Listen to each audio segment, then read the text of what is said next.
Because it would be nice if they just came, they know they come on Thursday and then we could, whatever. Yeah.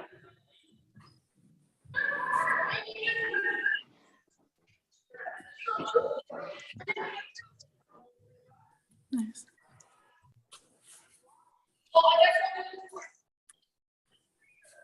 Right. I'll send you tweets.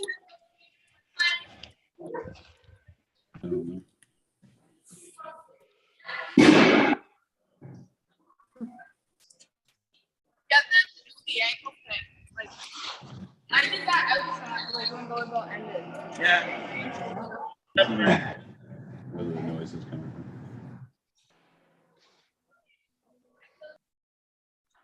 There you go. I did. Oh. Is everybody there? John Williamson.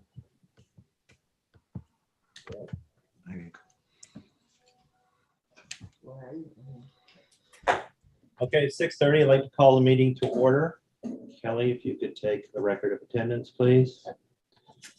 Approve the agenda. Before we approve the agenda, I'd like to move item number 6, the staff report of the regional pool, to just before number 6 on the update on local government reform. And that's because Director Morrison has to leave at 7 o'clock and he's party to this. So with that change, I'd ask for an approval of the agenda, please. Moved by Judy. And then Bob out. moved by Judy, second by Bob. Anything on the question? All those in favor? Aye. Aye. Opposed? Motion is carried. Conflict of interest disclosure, if any? Okay, the adoption of the minutes. Just before that, sorry, I want to welcome 2 people to the meeting tonight, and that is Deputy Mayor Richard Corey from the village of Harvey, who's sitting in the meeting as an observer tonight. As you know, Harvey's going to become part of RSC11 in 2023. And I'd also like to welcome Maurice Approach, who is a transition facilitator for our RSC11. And he's going to do a brief presentation a little later. So with that, I'd like to have the adoption of the minutes of February 1st, 2022, moved by Judy. Judy Wilson, she, seconded by Peter Morrison, sorry. Anything on the question? All those in favor? Aye. Opposed? Motion is carried. Move on to staff report number 8 on the regional pool. Brett, please. Yeah. Thank you, Mr. Chair.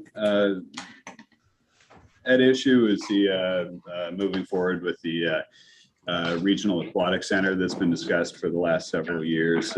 Obviously, Regional Service Commission 11 has been involved in facilitating that sub-regional project, and it's obviously a voluntary service provided by the commission in partnership with the City of Fredericton, Town of Oromocto, Village of New Maryland, and the rural community of Hanwell, plus 11 local service districts in the province of New Brunswick. So the background is lengthy. Oh, sorry, got a call. The background's fairly lengthy on this. I won't go through it in detail, but essentially the issue came to light in 2008 with an announcement that there were plans to close an existing aquatic facility within the city, currently being it's currently sited on the UND property. A temporary agreement was eventually reached with the university and the City of Fredericton to pay for large maintenance items in exchange for continued operations. However, this isn't a sustainable solution, and obviously it can't go on forever. The analogy that I would use, essentially, it would be like repairing an old car, and obviously the facility is not getting in any better shape over time, and so there comes a point where it just doesn't make sense to continue the repairs. So obviously there's some some need to move forward with the project in a timely way. So over time, a citizen group emerged, Fredericton Regional Aquatic Center, Inc., or FRAC, to promote the project, and in 2019 requested that RSC11 access a funding program and carry out a feasibility study in order to design and build a regional aquatic center to replace the H&UNB facility. Now, the RSC11 board approved the initiative and directed staff to accept the funding and execute the proposed feasibility study, which did occur. The study itself was finalized in November 2020, and determined within that study was included a cost sharing formula. And it was based on a combination of assessment values and population. And it generated estimates for the design and construction of the new facility. And so you'll see the numbers within the report at the bottom of this, that page. Kelly, are we sharing the screen? I will. Yeah, if you could, that'd be great. So you'll see the cost associated with it. If you just go up to the, there we go, right there. And those were the estimated costs associated with design. You'll note all of the communities which contributed. Regional Development Corporation currently has a $0 amount beside it. It is still, we're waiting to do an application there. And so that's the explanation for that zero. If you could just scroll down to the next page, Kelly. So that's essentially the background. As far as the discussion goes, to continue moving forward with the project, again, that feasibility study was completed in November of 2020. So it was some time ago, it was over a year ago. In order to continue moving forward, a governance structure really needs to be developed that meets the legislative requirements. Is also acceptable to the parties that are involved. And a good example of the kind of governance structure or a sub-regional facility, I should say, with a shared governance structure would be the Tri-County Complex located in Fredericton Junction, where multiple communities have gotten together. They've agreed on a way to govern the facility and make decisions in a timely way. And it's been a real success story. So once we've got that governance structure in place, project participants are then going to be able to make project-related decisions in a quick way, and be able to continue the process on through the development of her. Yeah. Did you have it? Sorry, I'll just wait. Who's that? Oh, the first year Sheriff played volleyball last year.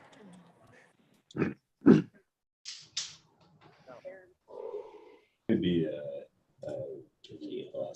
yeah. I'm sorry, guys. So I'll continue on. Once we've got that governance structure in place, then the project participants are going to be in a position where they can make timely decisions and move forward with development of a request for proposal and procure a prime design consultant. Whereupon, once that design phase has been completed, the parties will then have firm numbers to decide whether whether they proceed or not with the actual construction phase. So with the goal of establishing this governance structure, staff has solicited a proposal from Collier's project leaders. And the proposal itself was sent, I believe, yesterday. Is that correct, Kelly? Yes. Yeah, we sent that on yesterday, and I apologize for that. I had intended to include it with the package, and anyway, we picked up on that yesterday, but the directors should have received that by now. And within that proposal, the real scope of it includes the development of the project governance structure, and that would be a governance structure that would be in place from project initiation all the way through closeout.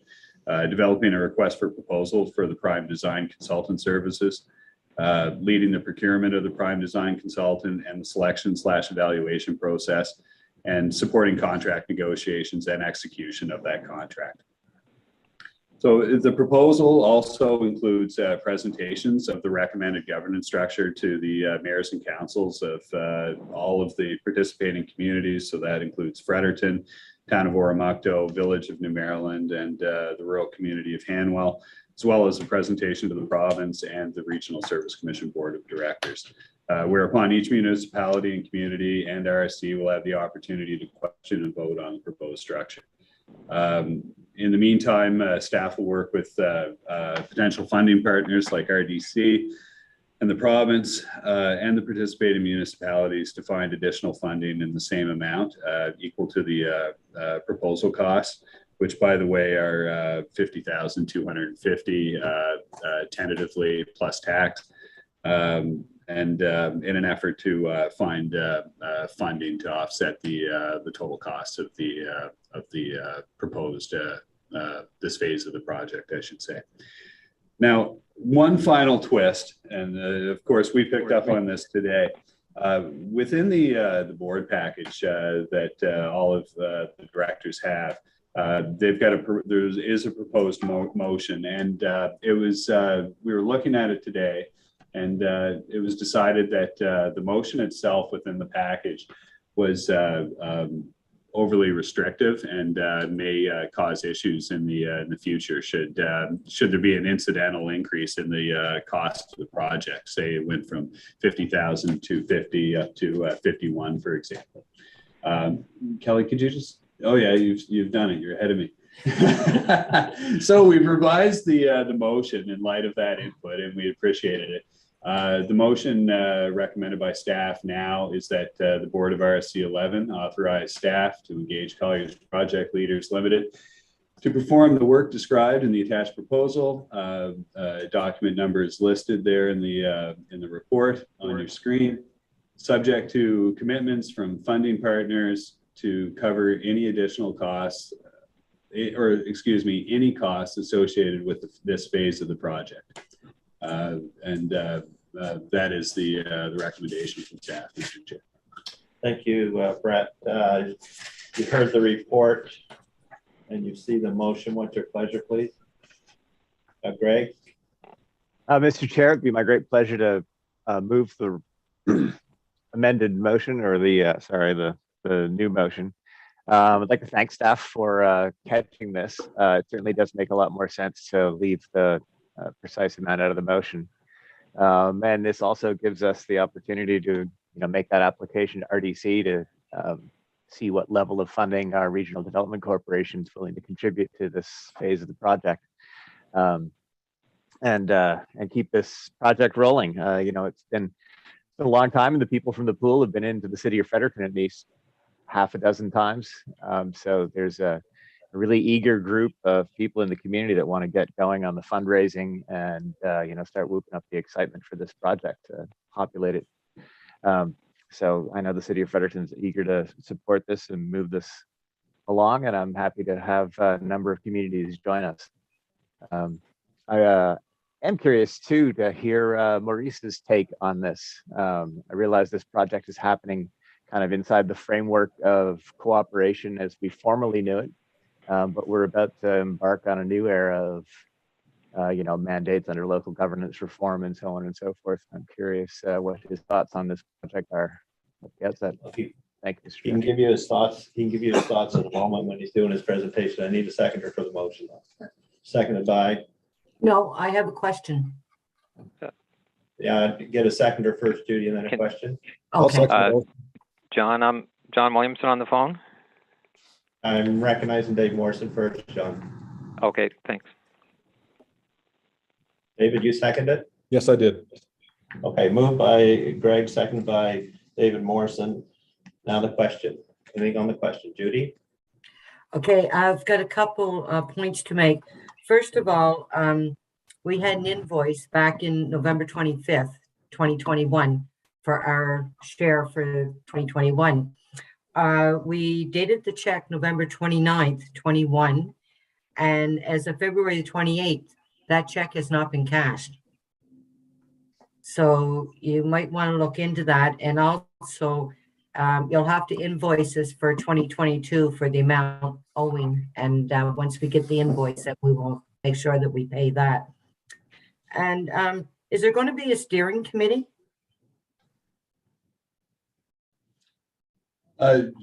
Yeah, Judy, right now, I see the way it would work. We would solicit Colliers. Colliers would come up with the proposed governance structure, and until we had that governance structure in place, we didn't plan on establishing a steering committee. The work would really be managed at this point through the Regional Service Commission staff. And then once that governance structure had been accepted and put into place, that would essentially be the steering committee. Okay, in this company, they're going to be like a project manager? Yeah, that's correct. And the reason that we solicited a proposal from this particular company, they've got an extensive background in this exact type of project, these development of these sub-regional aquatic centers. And so they really are experts in the field. Thank you. And one last comment, either later tonight or early tomorrow, could someone send me a copy of the new motion, please? Absolutely. Thank you. John Williamson, please. Yes, actually, Dave beat me to the seconding the motion, so I just wanted to indicate that I support the motion as moved by Greg Erickson. Thank you, John. Any other questions on the motion?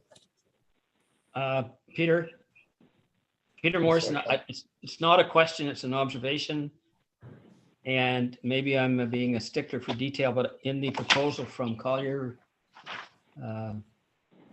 they mentioned that in phase 2.3 that they're going to prepare and present governance structures to a number of folks, but in the schedule they've deleted RSC, or they haven't deleted, perhaps it's an oversight. The RSC11 is not included in that. Peter, I think that's just a typo. Well, I'm sure it was, yeah. They have agreed. I have spoken to them directly about that, and part of that proposal does in fact include the presentation to the Regional Service Commission as well as the province, and then the participating communities. I understand that maybe just was a typo, but this is a document that we're going to go forward with. Correct? It is, however, we do have written documentation that could be appended to it if necessary, Peter.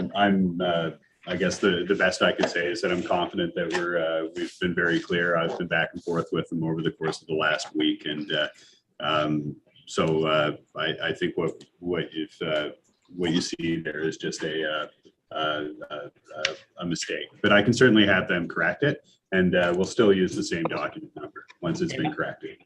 And I want to repeat, Brett, I understand it may be an error, but it's not there. Yeah, and so Peter, what I have no I problem. No, I'll make sure it's corrected, Peter, and but it will still be the same document number as listed in the motion. And yeah, that's fine. And I understand that. Yeah. No, thank you for that. Were there any other questions? I have a question, Mr. Chair. Okay, go Bob. Oromato's part of this and the design was on the context that everybody was in favor of it, then we'd be in favor. So is there anyone, is that what this vote is for? I believe the resolution in council, Mayor Powell, was to go forward should all the other participating communities go forward. And so they have in fact indicated that they're prepared to go forward through similar resolutions by their councils. So that is in fact the case. That's the case in all the LSDs too? The local service districts portion of the funding was provided by the province. Okay. And we do have a letter stating that they're prepared to put that money forward. So if the money goes,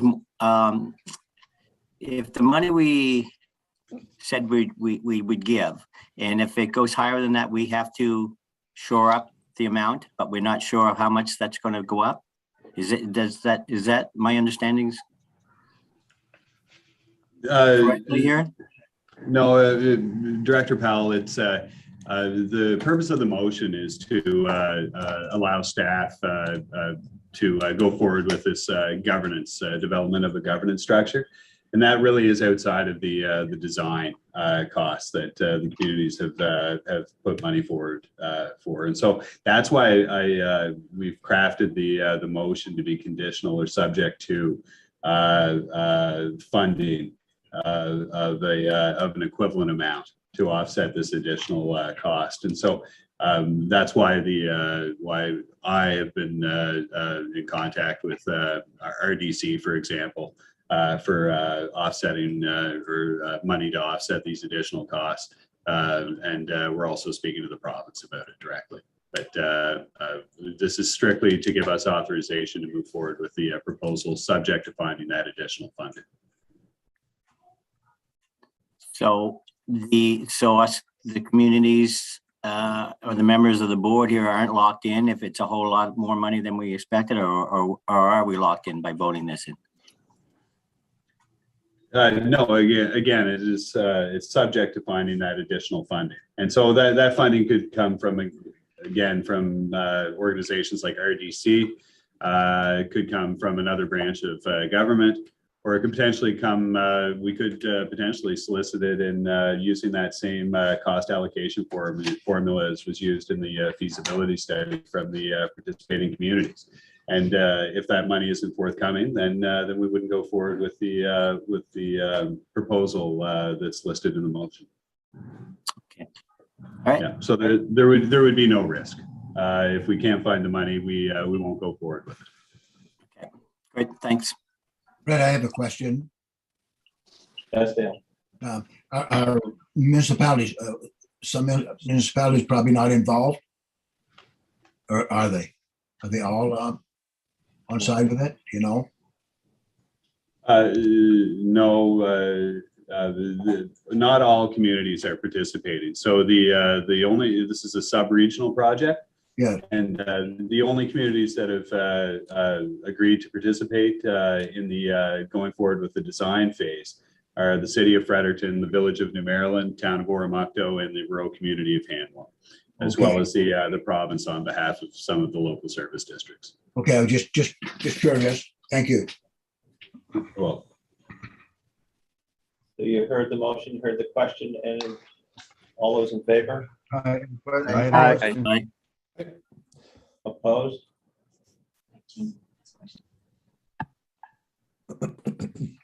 Ooh, oh, sorry, Mike. You had a question? Yes, I'm just wondering about the RDC contribution. Once they decide a decision is made on what they're going to contribute, that'll change all the figures, won't it? For the rest of the contributors? yeah, yes, it will, and that's why we've modified the motion to take out amounts. But they would be one potential contributor to the project. Thank you. My apologies. I didn't see Mike's hand up there when I asked for the vote. So can we take a vote again? All those in favor? Aye. Aye. Opposed? Motion is carried. Thank you, everyone.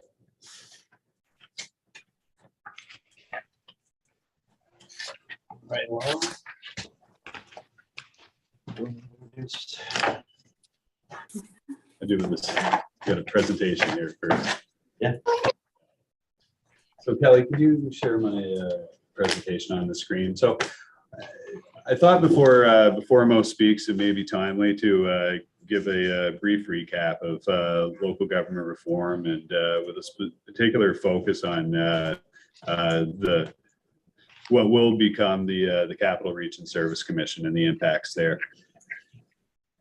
Before I get into the presentation, I do apologize. You know, when I was working on this at home, I noticed I did not notice that black script on dark blue background is sometimes hard to read, and so I apologize for that in advance. You can just go to the next slide, Kelly. So again, this is a sort of a summary of the white paper with a particular focus on the regional service commissions. So as part of the white paper, there were a number of pillars identified. And I'm not going to spend a whole lot of time on local governance because that obviously is a whole separate discussion as far as the municipal reform side goes. Thank you. So essentially, government chose the criteria of about 4,000 people or $200 million tax base to identify what would essentially be what they termed a viable community. The goal was to reduce the 340 local entities down to 78 local governments and 12 rural districts. So quite a change there. Now, in order to meet this goal, transition teams and facilitators were established, and the purpose of these teams and facilitators was to assist with the human resource matters, legal considerations, etc., that would be involved in the transition itself. Now, each municipality and each RSC has been appointed a transition facilitator. And I will note that these are completely different transition roles. And so Maurice Robichaud, who I'll be introducing after this presentation, is specifically a RSC transition facilitator. He, although he may have some insights, he does not play an active role on the municipal side. And if I'm mistaken in that, Maurice can correct me when he speaks, but I believe that is the case. The next step, obviously, once everything has been done on the municipal side, municipal elections will be held for all the new entities in November of 2022. And in addition to that, rural districts will elect advisory committee councillors who will be represented on the, and one, I should say, member will be the representative on the new RSC board. Now, pillar 2 is regional collaboration, and that's really where the RSCs come into play. So as part of this, the new process, regional service commissions were identified as a preferred provider for certain services. Now, their governance structure is obviously going to be amended, and RSCs will be asked to prepare regional strategies, and that won't happen until 2023. Expanded mandates for the RSCs, there are a number of them, including economic development, community development, tourism promotion, regional transportation, recreation infrastructure, and cost sharing. Additionally, there will be the establishment of a public safety committee, and obviously we're well on our way there with our community policing committee. However, there will be some slight changes to allow participation of fire protection and emergency measures in that group. Additionally, there is a plan to enhance the leadership capacity within the RSC through the hiring of a CEO. And the government has indicated that an HR firm will be engaged to carry out that process. So within the mandated services, the newly mandated services, I should say, for the Regional Service Commission, we have options on how we meet these new requirements. The first is to provide the service in-house, and the second would be to contract that service out to a third-party service provider with key performance indicators. And last but not least, obviously, you could do some type of a hybrid approach where you combine those two. So fairly straightforward there, no surprises. And again, I'm sure most of you have heard this presentation or a variation of it before, but this is just to freshen your memories, so to speak. The third pillar is land use planning, and I feel like Kelly would probably be more prepared to speak on this item than I am. I mean, she's an expert in this field, but from as part within the white paper, it also lists that statements of public interest, or SPIs, will be adopted in order to structure land use planning at the local level. And the purpose of these SPIs is to address urban sprawl, natural resources and sustainability issues, protect natural areas, reduce the impact of climate change, and so on. The plan is to implement these SPIs by January 1st, 2023, and local governments will have 5 years to bring their land use plans into compliance. The regional planning will also, I should note, continue to be voluntary. And a new regulation will be introduced in July 1st of 2024, which will provide details on policies and objectives and how it will be adopted and amended. At the local government level, I'll just mention this very quickly, land use plans will have to be in place by 2027. So that's sometime in the future. Secondly, on land use planning, local governments that wish to opt out of an RSC to provide their own land use or their own planning and inspection services must provide 2 years notice and meet minimum standards, as well as ensuring not to create a financial burden on the RSCs. And to that end, they may eventually be required to financially compensate the RSC should they pull out and there is some financial burden. Obviously, the Community Planning Act will have to be amended, and reciprocal consultations when dealing with locating provincial facilities such as schools, colleges, hospitals, and so on will be required. Cabinet approval will be required to go against the local plan.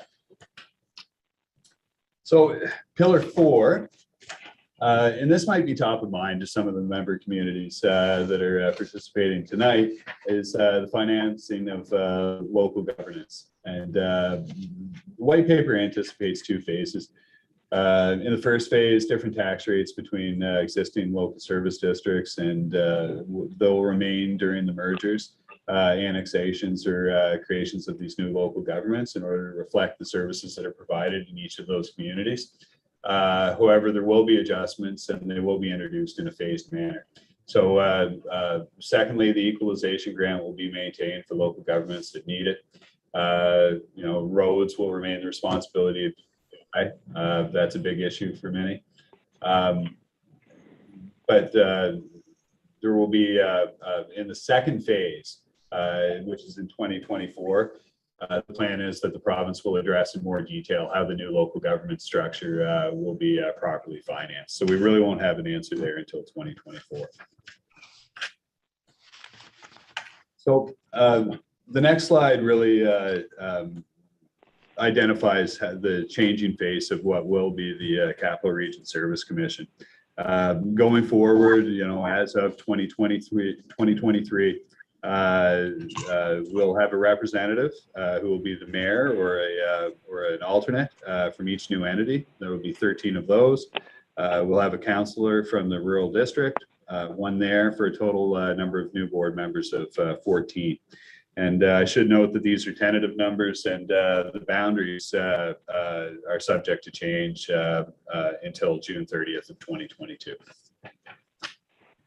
So that's the board level. At the administrative level, there will also be some changes, namely, there will obviously be some potentially new positions created as we move towards meeting the mandates, the new mandated services. A CEO, as I mentioned before, will be hired by an HR firm.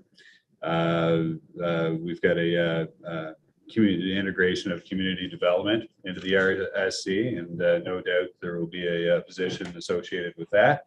And then obviously these other new services that, again, we can either provide ourselves or hire a third party to do our behalf. And obviously that would be a contractual relationship with key performance indicators associated with those services. So what's the path forward? And there have been some discussions. Many of you would be familiar with this. I think we touched on it in the last meeting, but path forward starts with the establishment, of a working group. And that has been created, and it consists of all municipal administrators and clerks within the region. And as we move towards the implementation of each mandate, the working group would be the first group to really take a look and provide input on the proposed changes.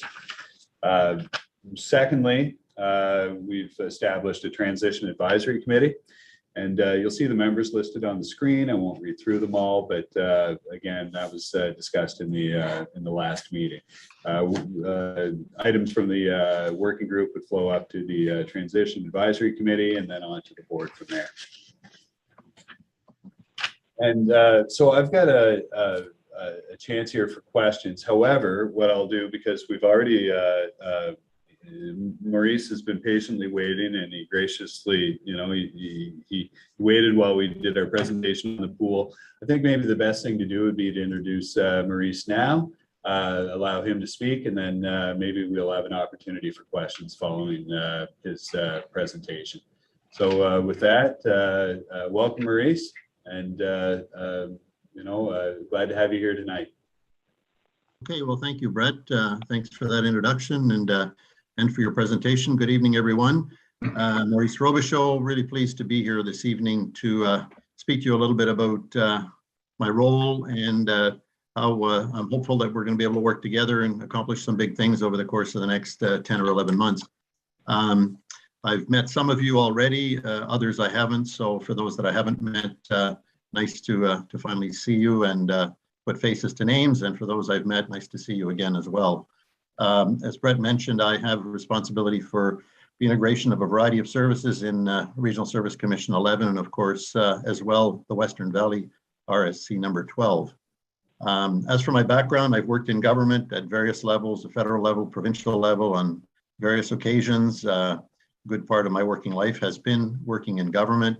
I've been a consultant for the last 10, 11 years, I guess, working on a variety of public and private sector projects.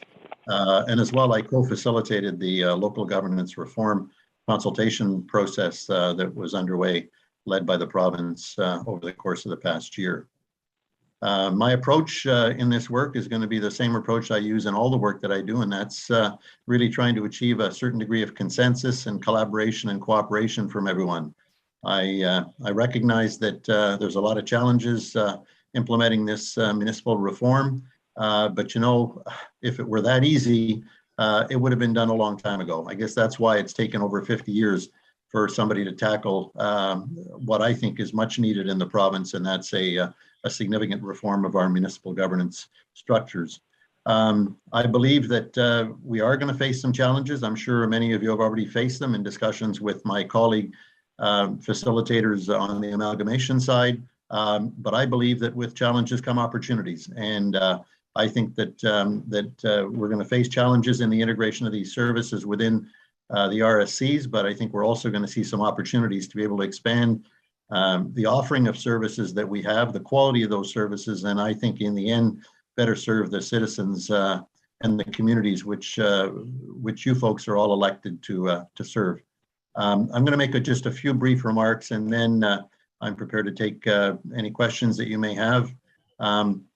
As I mentioned, my role is to work with all of you, in particular working with Brett, the senior staff member now at the commission, and as well, of course, others in the region, and integrating these various services within the RSC. I realize that some of you may have concerns about the overall policy on local governance reform, whether it be amalgamations or the increased role for RSCs, etc. I realize that with my responsibility relative to the integration of these services in RSCs, I'm hoping I can address those concerns that you have. But with regard to the amalgamation process of various entities, various communities rather, to form new entities, that really is above my pay grade, and that those concerns obviously need to be addressed, as I'm sure they have with my colleague facilitators that are working on those integrations. We're early on in the process, I think it's fair to say, and I've heard the concern that this is moving along very quickly, and frankly, it is moving along quickly. But in fairness, the department was very focused all of last year on the consultation exercise. They produced a number of papers, a green paper, what we heard document, a white paper, legislation. They passed it in the House just before Christmas, and now we've got to move forward with the implementation of that. They've hired They've hired a couple of dozen facilitators, and we're busy at work trying to ensure that we can implement this reform in large measure by January 1st, 2023. As Brett mentioned, we have a transition advisory committee, and we also have a working group. He's mentioned who's on the transition advisory committee, so I'm not going to go through that. We've had a meeting already, really an introductory meeting of the transition advisory committee, and that committee's role is really to stay on top of the processes and how these services are going to be integrated smoothly and efficiently and in the best interest of the entire region. In collaboration with the working group and Brett, we're going to bring various recommendations for review and consideration, first to the working group, then to the advisory committee, and then up to this board. As he mentioned, there's a half a dozen services that are going to be integrated in the course of the coming year: economic development, tourism promotion, community development, regional transportation, recreational infrastructure, cost sharing, and the establishment of a public safety committee. As in many jurisdictions, some of these services are already being offered in whole or in part, and it's a question of seeing how we can more closely integrate these services within the operation of the RSC to ensure that those services are provided across to all entities, new entities within the Regional Service Commission. Our approach and the approach that we've been encouraged to take by the department has been to really try and strike an early win or two in terms of these services. And so they've recommended that we work on a couple of files in particular. One is community development, and the other one is economic development and possibly tourism promotion as a combination. We've already had a meeting with the Economic and Social Inclusion Corporation on community development. They made a very positive presentation to us, and the intent, of course, again, early on, but the intent is that we could move that work under the auspices of the RSC. It would come complete with funding for a SIN coordinator, social inclusion coordinator, and as well some operational funding for regional transportation and another envelope of funding as well. And we have every assurance that that funding would be on an ongoing basis. We've also had a positive meeting with Ignite with regard to the potential for Ignite to be to extend its scope of service delivery to the entire region. And we had a very positive meeting with Larry Shaw. Of course, it's very early on in the process, and but at least we can say that we've gotten the ball rolling on at least a couple of these, which I think is encouraging. So with that, I'm prepared to entertain any questions that you may have. First, I'll address maybe the question that Councillor Erickson raised earlier, having to do with my view on the pool. Obviously, you know, this Regional Aquatic Center is something that predates my arrival. It's really not part of the services that are going to be integrated as part of the municipal reform. So you know, I'm kind of speaking more unofficially than officially on it, but I've started to come up to speed with it, get up to speed with it over the last little while with Brett's help. I think it's a very interesting project. I'm encouraged to see that it can move at least to the next step, and it would appear that there's a very substantial degree of regional cooperation and collaboration, which in effect is really what we're trying to do with the integration of the additional services within the RSC. So from that perspective, I see it as positive. Obviously, these projects, significant infrastructure projects, take a certain amount of time. And so, you know, it looks like you're moving to the next level. And assuming that goes well, then there's another level and another level and another level. So while some of these projects do tend to take time, it's important to be done, that they be done with due diligence and they be done prudently to ensure that at the end of the day, we get exactly what we were looking to get at the outset for the amount of money that we were expecting to pay for it at the end of the day. So for the moment, that's really all I have to say on that project, but I'm certainly prepared to try and answer any other questions that you may have. So I see a hand that's raised, iPhone Jeff. Sorry, Jeff, that's all I've got for a name. Yeah. Hey, Jeff McFarland, Mayor Stanley. Pleasure to meet you. Thanks for coming tonight. One of the questions is around the services, like around the SIN coordinator. If we're adopting those, is the government trying to get rid of that level of economic development within, and then we take it over and funded by the government, or are they going to still have their level of government along with us as well? Well, I don't know how well briefed you are on the Economic and Social Inclusion Corporation. It was put in place back in 2008. It's received government funding since that time. It's been operating kind of out there in the communities, as it were.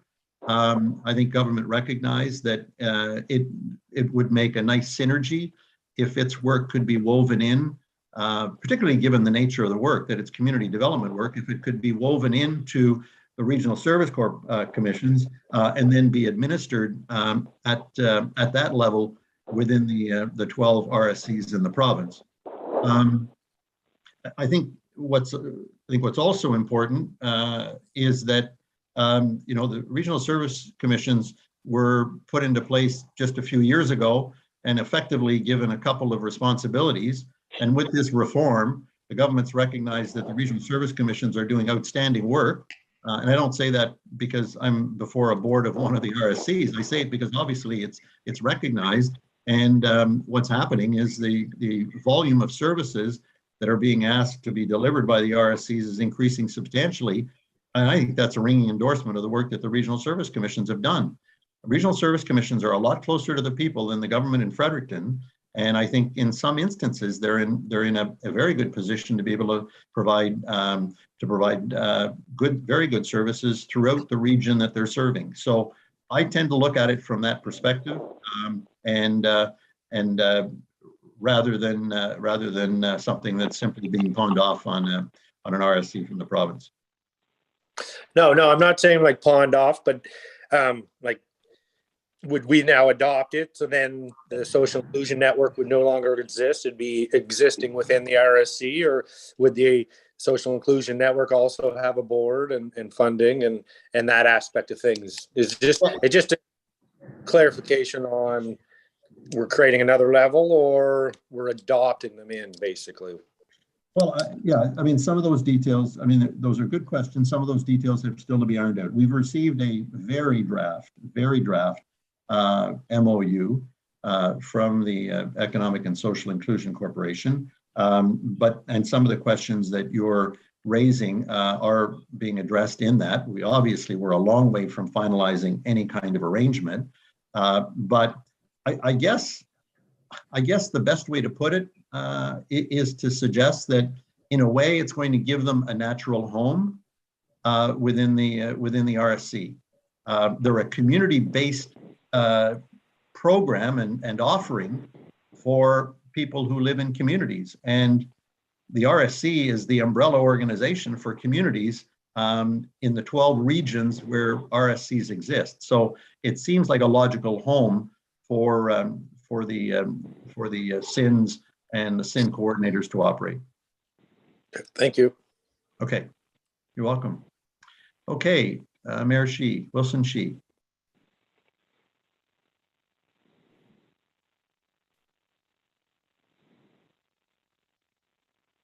Hi, Maurice. Good to see you again. Yeah, nice to see you. I've got 3 questions or comments. The first one is there's going to be a cost come with these expanded mandates. Do we have a certain committee that will be in charge of addressing the cost? Okay, so we'll go one at a time. There's no, at the moment, there's no kind of committee that's been established on cost at this point. As I've mentioned, and I think Brett mentioned as well, and as we all recognize, we are very early on in the process. We're informed by government that we'll have a much better indication in the next 3-4 months as to the formula that's going to be utilized for costs to be shared throughout regions, throughout the RSCs. And until we have that, it's very difficult to forecast, well, virtually impossible to forecast what the financial implications would be to the various communities of these services being integrated.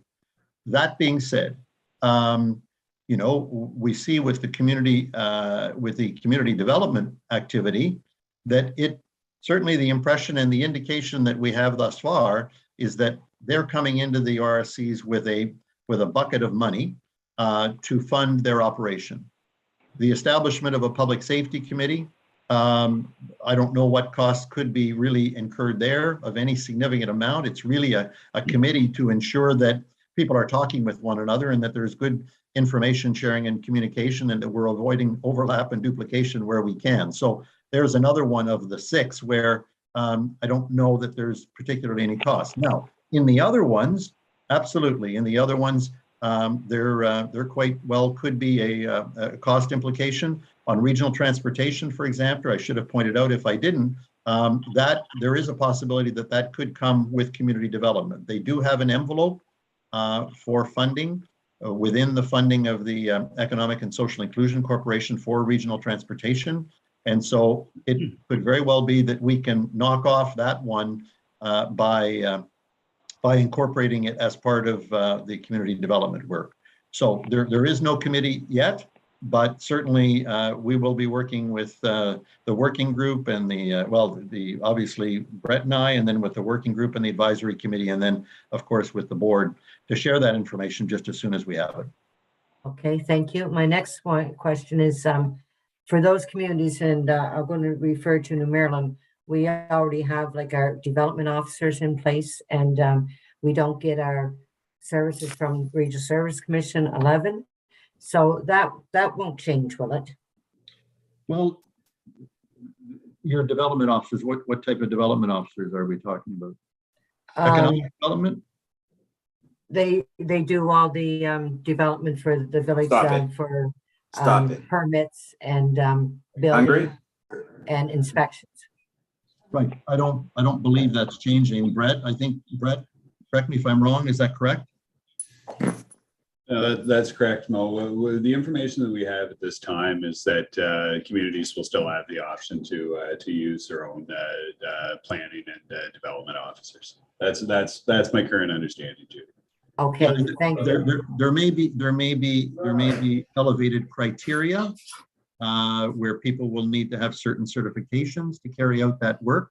But my understanding as well is that those activities can continue to be carried out by the communities. Okay, thank you. And my last comment, next month, April, is our AGM. That's when we have the election of officers. Just for say, if our officers were to change, will the members of the advisory committee stay the same? Well, that's a good question.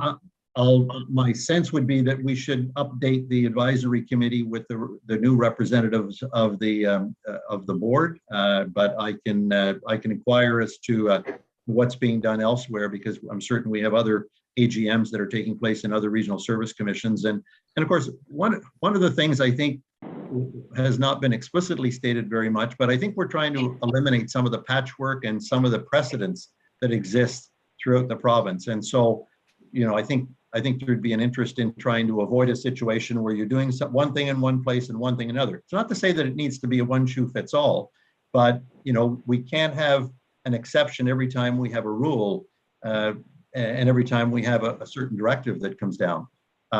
My sense would be, but I'll check that, Maurice, okay, and I'll get back to you.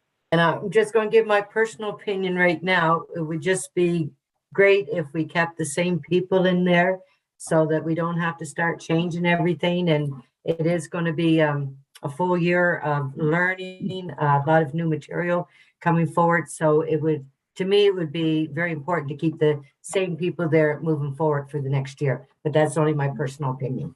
Okay, Thank well, you very much. And I appreciate that. Maurice. I will check. We do a Wednesday call with all of my colleague RSC facilitators, and I'll raise that tomorrow, and I'm sure I'll be able to get a direction, and I'll communicate that to Brett, and then he can share it with all of you so that you're all aware of the answer to that. Okay, thank you very much. Appreciate that. Okay, thank you. Peter Morrison. Yes, Maurice, thank you. I'm the chair of the Prince William Local Service District Advisory Committee. I was involved with the interim board of RSC11, and I've served on the board since in a voluntary position.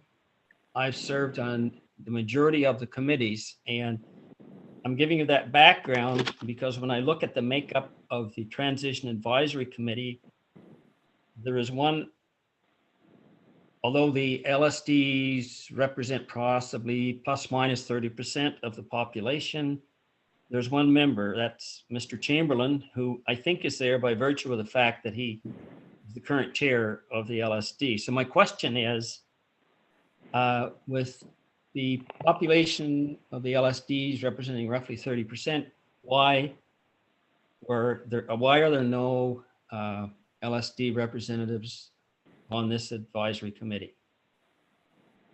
Well, thanks for that question. We were given direction by the province in terms of the establishment of the advisory committee and the working group. And in terms of the advisory committee, the directive was that we should have the chair of the RSC, we should have the vice chair of the RSC, and then we should have 2 or 3 representatives, elected representatives from within the RSC that would give us a larger community, a smaller community, and maybe one in between. And as well would give us some geographic distribution. So Brett and I put our heads together and we came up with the transition committee that we have. And we believe it is representative of the criteria that the province asked us to put in place. And so, and I think it's important as well to recognize that, you know, Brett and I are going to do a lot of the heavy lifting, if you will, and we will bring all of our ideas and suggestions and recommendations to the working group.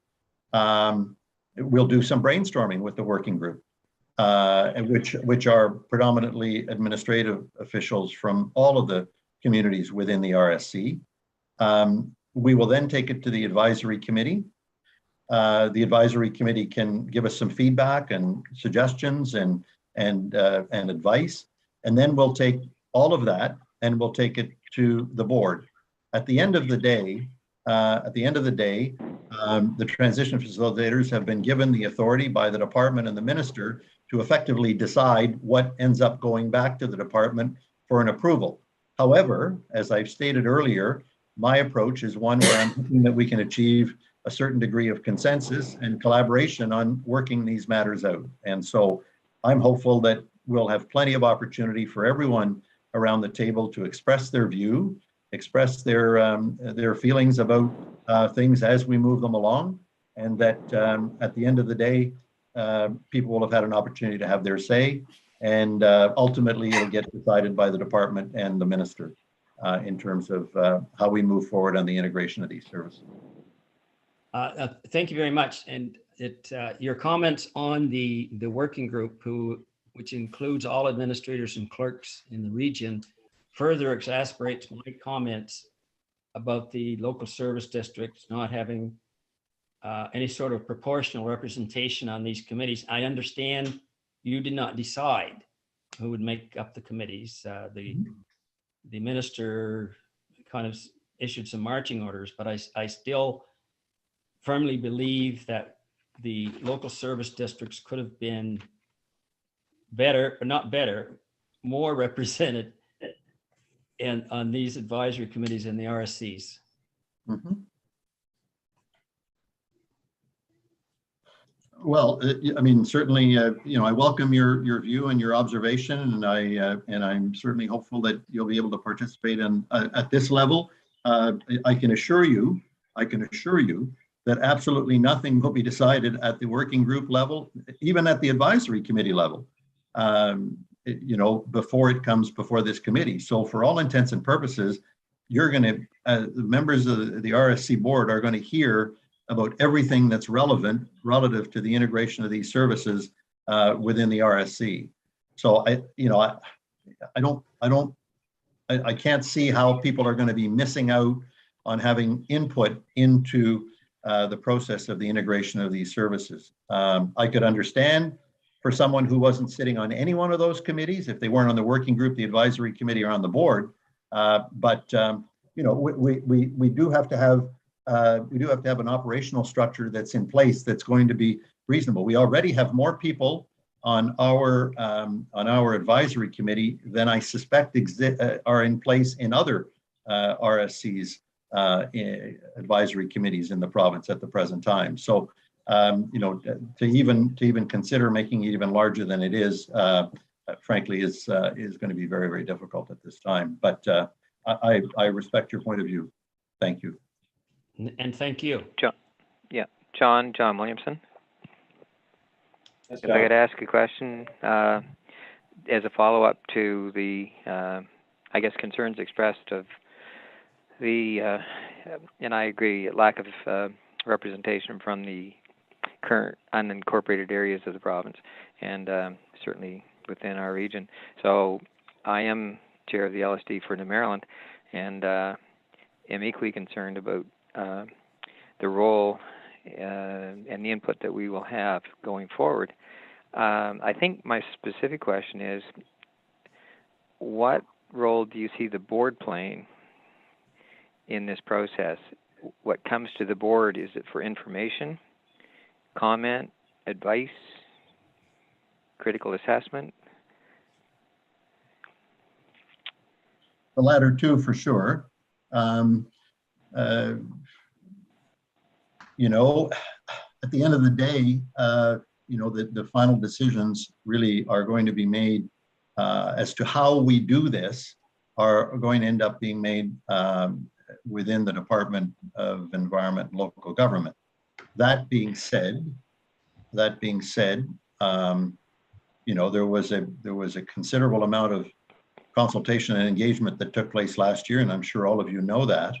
And this year, we're trying to, in the process of integrating these various services, we're trying to ensure that we're getting as much meaningful and valuable input and advice and counsel before we ultimately take a recommendation to the department.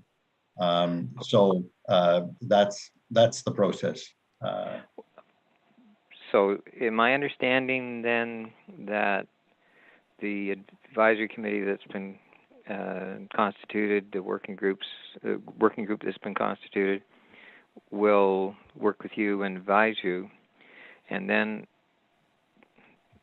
what advice you're getting and what will then be taken to the board is for the board's further consideration and advice to you before you go to the minister with your recommendation?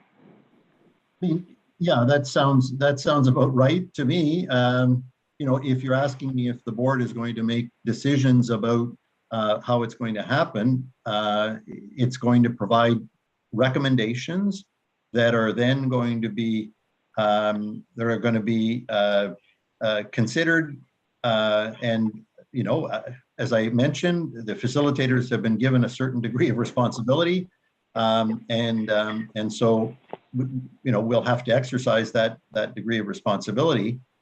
However, we and I certainly want to try and ensure that we do that in a spirit of collaboration, because that's effectively what we're trying to do here. We're trying to get along and we're trying to work together. And so I'm hopeful that when the matters do come before this board, we can work together to come up with what will be something that's workable and that can then be carried forward as a recommendation to the provincial government. Yes, and I'm hoping that, and I was hopeful that that's what you were going to adopt as a process. But I think the distinction is basically then between just pure information for the board versus actual seeking input and considered opinions from the board and reactions to what you've heard through the working group and the advisory committee. So. Well, yeah, thank you. and I mean, that's exactly right. Okay. I don't want to, I certainly don't see my role as one where, you know, I'm going to come up with an idea, convince Brett of it, and then convince everyone else, and then we're away with it. I have been charged with a responsibility to do this in a spirit of collaboration, and that's exactly what I'm intent on doing. I do want to get meaningful input from the board. And, you know, I did a board meeting with RSC12 a week or two ago. And, you know, they said, look, we want you to come back for every one of our board meetings. We're going to get to know you real well. And I don't want to impose myself on you, but I certainly hope I'll be able to come back to your subsequent board meetings between now and the end of the year. And we'll be able to work together to come up with something that's going to be workable for everybody. Okay. Yes, thank you very much. Okay, thank you. Yes, Councillor Erickson. Thank you, Maurice. So the RSC is going to move into a bunch of policy areas where it doesn't currently have, you know, a history. I'm curious if we're going to approach, you know, the subject of board governance, education, and professional development in advance of moving into these spaces. I know after we have our elections, you know, it takes 2, 3, 4 months sometimes to bring counselors up to speed on files where they have no previous experience or knowledge. And one of the best practices of good governance, of course, is continuing education and professional development, you know, in the areas that you have governance responsibility and oversight for. And I'd like to see us, you know, address what we need to know to make excellent decisions prior to us having super important decisions in front of us. And I think this is the time to make a comment like this because we're months, if not years ahead of some of these changes. And there's plenty of time to turn our minds to, you know, studying so that we're best prepared for decisions that get put in front of us. Yeah, I think that's a very good observation. I think that's certainly something that could be taken up by the RSC as we proceed with this through the course of the rest of the year, and particularly as we begin 2023. You know, we had a situation where we met with the working group, and we did much the same as we're doing today. And a couple of individuals said, you know, we're really not all that familiar with with the Economic and Social Inclusion Corporation. And some other folks said, well, you know, we haven't talked to Larry recently about Ignite. We'd like to know a little more about Ignite and what they're up to. And so we said, well, fine, we'll arrange a briefing. So tomorrow or the next day, I think it's Thursday, Brett has arranged for the head of ESIC and for Larry to make a presentation of the working group. And frankly, I wouldn't be averse to doing that at any point in time with the board. If there's a feeling that we need to have a particular degree of information sharing or education, call it what you will, on a particular matter before we actually get into a discussion about it, then certainly we're prepared to do that. In fact, at RSC 12, we actually did have ESIC make a presentation for 15, 20 minutes so the board was familiar on community development. And those sorts of things can certainly be arranged. We can arrange for a special meeting, and only those who want to come feel they need that education, that information can attend. But I know Brett would be very open to doing that, and so am I. So a very good point that you're raising, Councillor Erickson. Thank you. Thank you, Mom. Okay, Leo? Yes, Leo. my question is going to be real greedy. I'm going to be in a rural area, LSD of Noonan. We are going to have one vote on the seat, of course, now. But my rural area is going to be stretched so far across 11. I have no idea. The mapping we have presently doesn't give us anything. We haven't had a meeting with you. I know absolutely nothing that's going on. Yes, we had one meeting, and it suggested we have in 2 wards, south side, north side. Great, we're divided by the river. But be it ward that I'll be in, the north side, I am divided by the city of Fredericton and to the other side of the ward. So how do we meet all these other people? Is there going to be somebody somewhere in your spot maybe that's going to join us so we know what's happening? So just so I'm clear, Leo, you're going to be part of a rural district, is that it? Yes, we are part of we will be part of the rural district. And of course, on my side, we will have part of Majorville. Now, being that we have 6 seats on this grouping, Burton and Gary would like to have 3 each. Yeah, that ain't going to happen.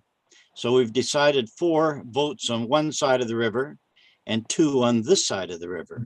Mm-hmm. But again, be it on my side of the river, I have Majorville myself, and I think we go right up to just south of Nakowick for the other portion of our rural side, plus out in some wooded area.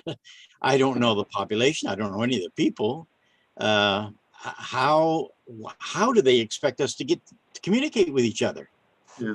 Well, look, I appreciate your concerns. It sounds very particular and very unique to your circumstance, Leo. And I wonder, in fairness to others, maybe we can take that one offline. So let me get a hold of Brett in the morning. I've got to get up to speed with how we're handling those rural districts, because frankly, I don't have a great deal of expertise in that at this moment. But I take your point. I've made a note of it, and if it's okay with you, I mean, I just don't want to take up everyone else's time trying to. No, I understand that, but like I but say, I appreciate you raising it. I'm being greedy. I realize this. I'm trying to find out what our little area is going to wind up with. Yeah. Have you met any of my colleague facilitators at all? No. Absolutely no one. Yeah. Okay. Okay. Look, sounds to me like a legitimate point that you're raising. So leave it with me, and we'll follow up with you, Leo. Thank you for raising it. Thank you. Thank you very much. Is that okay with you, Leo? Oh, yes. Yeah, that's fine. Okay. Thank you very much. Are there others? Any other questions I can't answer? Seriously though, you know, as I mentioned, it is very early on in the process, and you have no idea how much information is coming at us, and yet how many questions we're getting to which we don't have answers. But in any event, we are doing our best, and with the passage of time, I think we'll get we'll be in a position where we can start to answer a whole lot more of the questions. But anyway, are there any more before I pass it back to the chair? I'm Mike Chamberlain here. Yes. It's just had a question about the CEO. There's going to be a CEO appointed. Yes. Does that mean we're not going to have an executive director anymore, or is this going to be a new position? And what is the difference between an executive director and a CEO? Well, that's a very good question, and thank you for raising it. With the addition of a considerable volume of responsibility over and above what is currently being done by the RSCs, and remember as well that some of the RSCs are smaller in terms of staff, and some of them are bigger, and some of them have far greater geographic territory and population numbers than some of the others. So you have some that are a lot bigger, and some of them that are a lot smaller. The idea was that given that there's going to be far greater responsibility within the RSCs, that there should be a position at a more senior level than the current executive director. So a CEO position, as Brett indicated, is being developed. A hiring firm has been hired, and we'll be developing job descriptions in consultation with the local facilitators, et cetera, et cetera. Competitions will be held, and appointments will be made for the CEO position effective September of 2022. The executive director will remain, if the current executive director, let's take the example that Brett applies for the job of CEO, gets the job, he moves into that job. He applies for that position, does not get it, he stays in his position as executive director. Okay. The configuration and how that works going forward is really going to be the responsibility of the new CEO. The position, the cost of that position will be covered until the end of this calendar year by the province of New Brunswick. Going forward beyond that, it'll be one of those costs that gets appropriated across the region. Thank you. And I have one more question, short question. I really like that presentation, the PowerPoint presentation. And I'm wondering if the facilitators for the new entity should not get a copy of that. Greg Lutz is one. I think he's handling quite a few of them. And I just found, Brett, that was a good presentation and should be passed on. Thank you. Yeah, it was. Yeah, okay. We can certainly do that, Mike. Yeah, I think you should. I think you should share it, Brett. You should share it with everyone here on the call, and I'll send it once we're done this call, Mike. I'll send it to Greg myself. Okay. Thank you very much. You're welcome. Thank you. Oh, I have a question. Yes, Mayor Powell. How much are these CEOs going to be paid? I don't know the answer to that. I don't know. I don't know. If I'm sorry? Is the government passing this expense on to us? Well, as I mentioned, the cost of the CEO will be covered from September until December. And then beyond that, from January 2023 going forward, it will be an additional cost that will be covered across RSCs by member communities. Well, we want to thank the government for that. Yeah, it's one of those cases. Yeah, one of those cases where I ask that you don't shoot the messenger. But at the end of the day, there are going to be some additional costs in the delivery of these services. Are people going to get more services? Absolutely. Are they going to get better services? Probably. And they'll be distributed probably more equitably than services have been delivered across regions in the past. And so, there are upsides with this as well. But those are the decisions that have been made.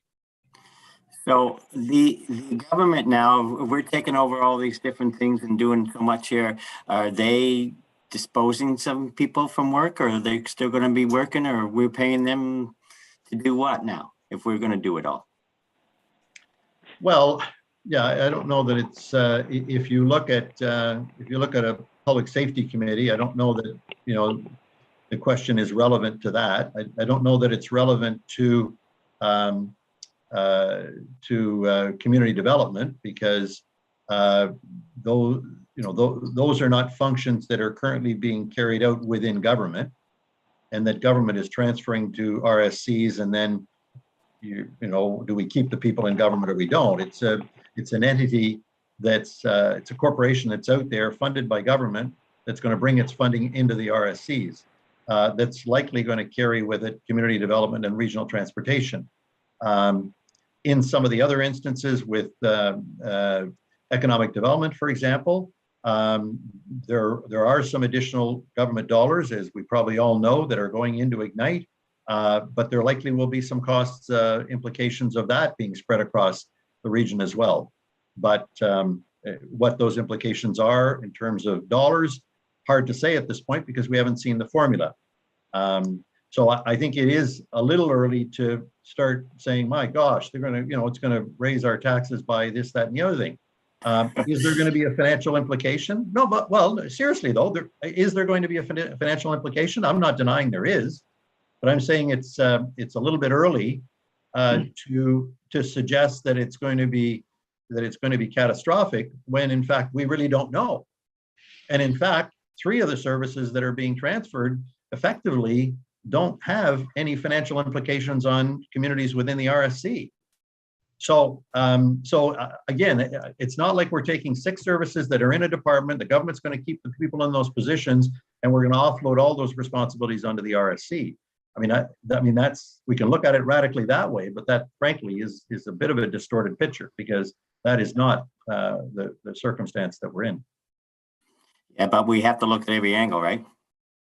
Well, we have to look at everything, and we do, and I don't deny that. I don't deny it, and I'm not denying that there are going to be some cost implications. I'm simply saying that we don't know what those cost implications are, and so rather than pass judgment on what's something we don't know about, the concept we can pass judgment on, Absolutely, and that's perhaps what you're doing, Mayor Powell.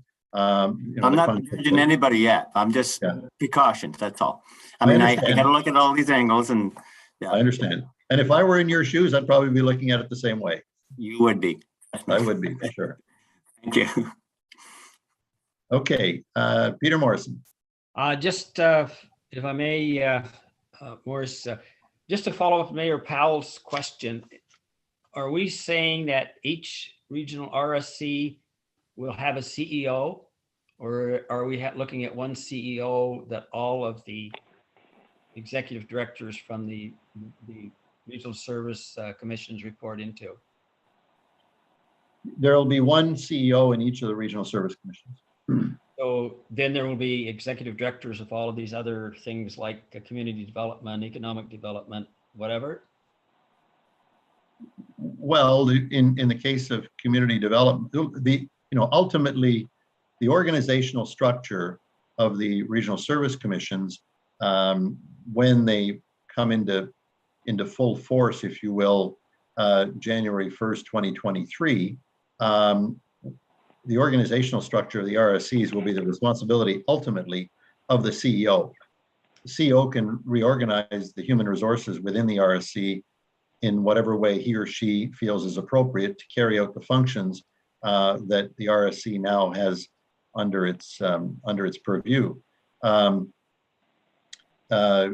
it could very well be, I'm not suggesting this will happen, but it could happen that in some instances, and I'm not referring to RSC11, I'm simply giving you a hypothetical situation, that it could be that in one or in some instances, the CEO comes into the position and says, do we really need an executive director?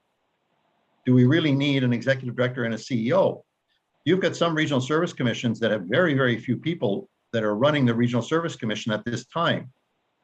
Are they going to see that there is a need to have a CEO and an RSC a CEO and an executive director? They may or they may not, but the ultimate decision on the organizational structure will be the responsibility of the CEO, and there will be a CEO in each of the RSCs. Okay, the current situation at RSC11 is that the revenue comes primarily from the solid waste division, and there's some others like recycling and power generation. So as we expand the staffing, where is that additional funding coming from? Well, as was mentioned earlier, there are going to be some cost implications in communities and participating communities. What those are, we just don't know at this time because we don't have the formula. Nor do we know what the costs are going to be, what the overall cost for delivery of those services are going to be. So it's impossible to tell where those monies will come from, because we don't know how much money we're talking about. There are, and in some instances, it'll be revenue neutral. In the case of community development, as was stated earlier, it's revenue neutral. They're coming in, they're bringing money. They're just looking for a place to hang their hat and carry out their community-related functions at a community level within the RSCs across New Brunswick. Now, it could be that anyway, I'll leave it at that. So, it's hard to predict. There's other pockets of money that exist in government through various government departments that the new CEO may want to access to help cover some of those costs if they want to undertake additional things. And an example of that would be with community development. There is a certain amount of money that's coming with that responsibility within the RSC. If they want to carry out more of those types of activities than is currently that are currently being carried out by the Economic and Social Inclusion Corporation, they could go after additional pockets of money within government, federal government, provincial government. They could apply for funding to cover some of those additional costs as well. So, to answer your question, it's hard to say where all of that money is going to come from at this time. It's likely going to come from a variety of sources. Thank you. Thank you. Yes, Councillor Erickson. Thanks, Mo. So it's my understanding from Brett's presentation earlier that when it comes to the new mandated services that the RSCs are going to provide, our choice of delivery, as it says on his slide, is, provided in-house, contract an external organization, or a combination of the two. Seems like a lot of these cost implications could be, really dispensed with to some extent. If it was a kind of fee for service thing that you opted in. So, if you wanted to do community development events in your community, then you could be in a position where you'd call up, whoever's contracted to do that and then purchase those services. I know a variety of the municipalities, have a capacity to provide some of these services already. We already have shops up and running. So are we going to be in a position where we can, in order to keep costs down, rely on the current level of service that the municipalities that provide things have? I mean, can we kind of commercialize the current level of service in some of our municipalities in order to not have to adopt, personnel and infrastructure and capacity at the RSC level? Well, Because again, I'm not sure of the vision. Yeah, that's a very good question, Councillor Erickson. That is a question that's currently being addressed as we speak. I've raised this matter with my colleagues within the government to get some direction on whether that can take place or not. It was a similar question that was raised at the board meeting with RSC12. And so we'll just have to sit tight on that one. And my hope is that by the time we meet again, I'll have a more definitive answer on that. That would be fantastic. I should remind you though, we're politicians and we're not patient by nature. So yeah, well, no, but I didn't say that the next meeting was only happening 4 weeks from now either. It could be happening tomorrow night. No, just kidding. Just a little, Outstanding. Thank you. Just a little humor. I love it.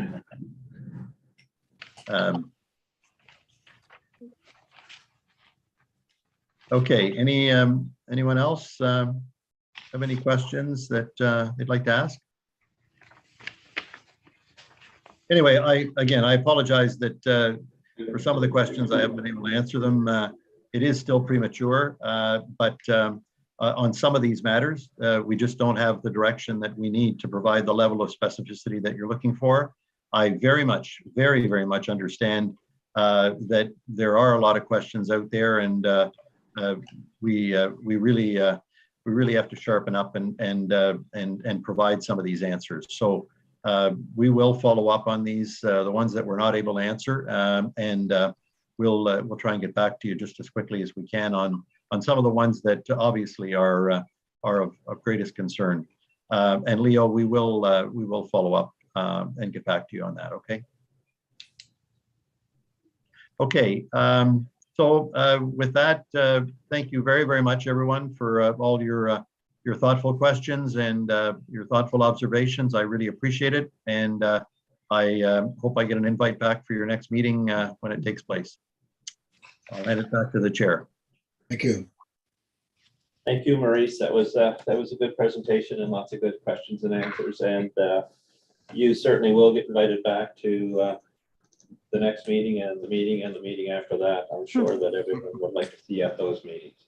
So thank you for taking the time tonight, and thank you for allowing us to rearrange your schedule a little bit to hear the other report before you. So thank you very much. Thank you. At this point in time, I'd also like to recognize that the mayor of Harvey, Winston Gamlin, is online as well. He wasn't at the beginning of the meeting, or at least I didn't see his name, but he is sitting in and he is hearing this, and he's sitting as an observer as well for the rest of 2022. So welcome, Winston. So moving on to committee reports. Finance Committee, Director Morrison, please. Okay, the Finance Committee met on February 17th, 2022. In attendance were the full committee, Brett McCrae, the acting AD, Kelly Shaw, the board secretary, Mary Kay Langdon, the CFO, and Lonnie Forbes, planning and development officer. The meeting was called to order by the chair at 3:30 p.m. The meeting began with a review of the fourth quarter performance of the post-closure fund. At the end of December, Our fund was in compliance with its allocation constraints specified in the investment policy statement. The last 2 months of the year were best described as being volatile. Despite this, the fund finished the year at a return of 10.54%, which exceeded the targeted return by 5.64%. The staff report covering performance in more detail is attached to this report.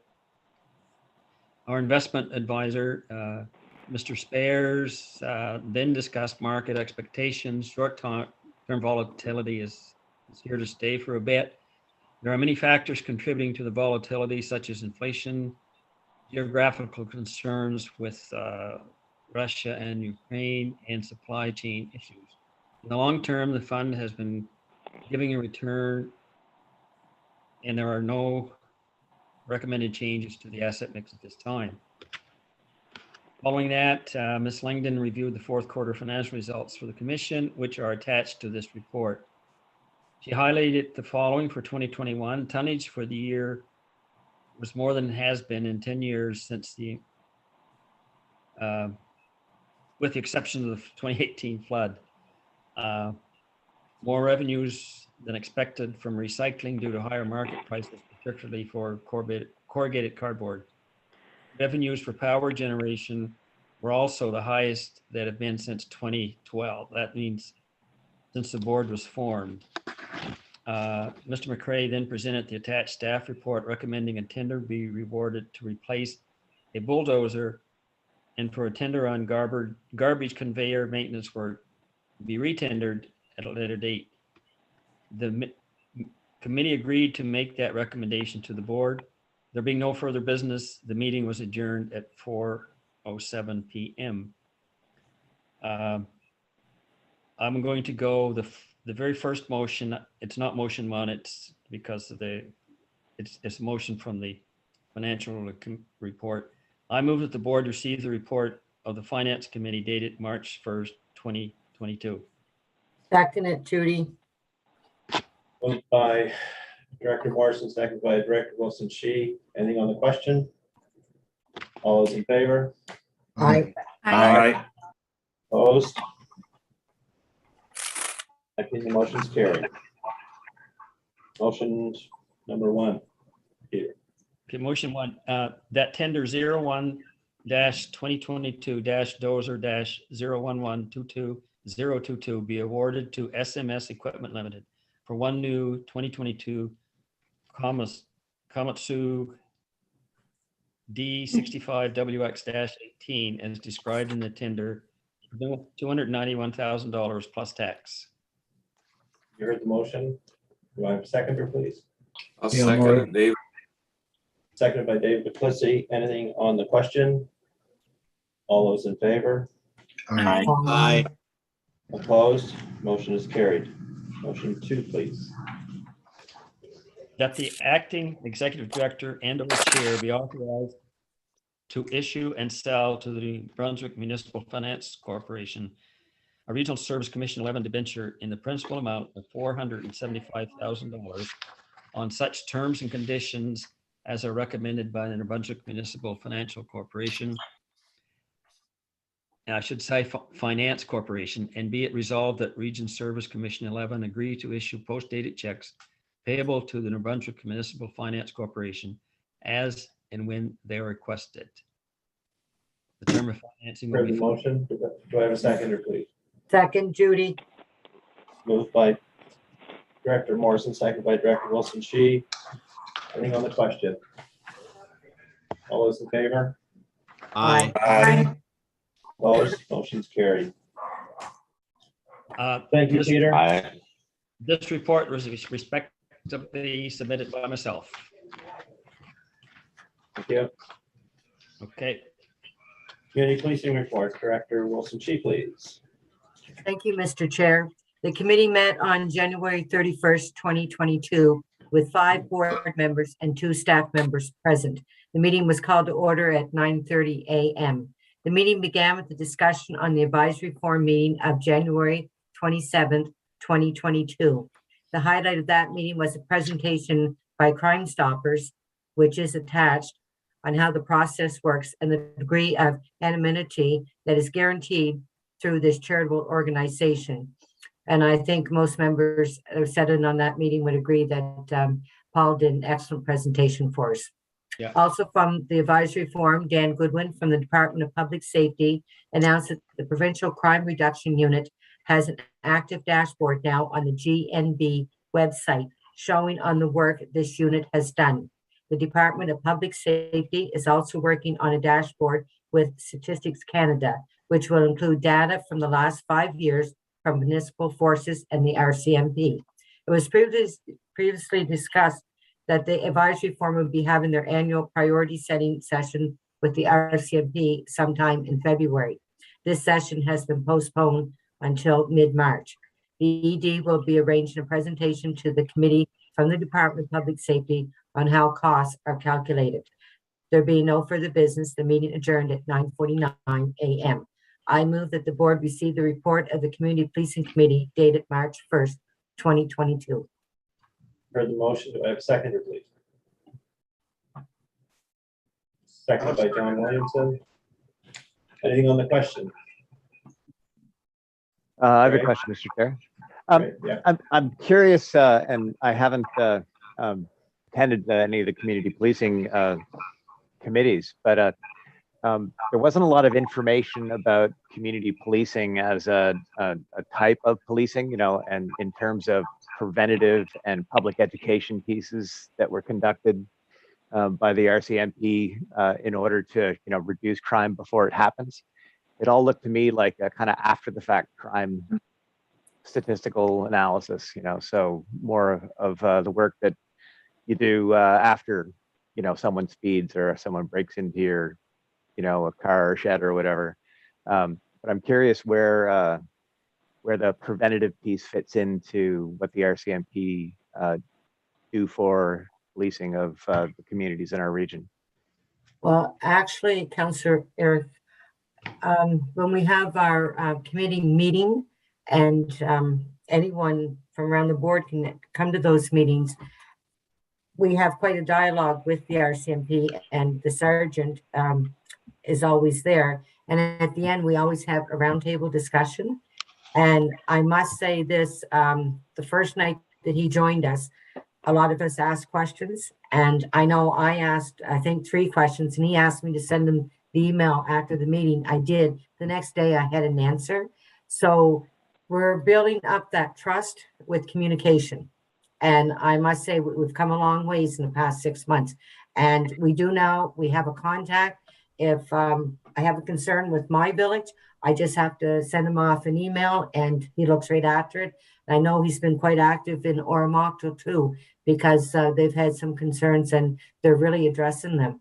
So I would say the communication is there. There's open dialogue. And I seem like we now have a contact.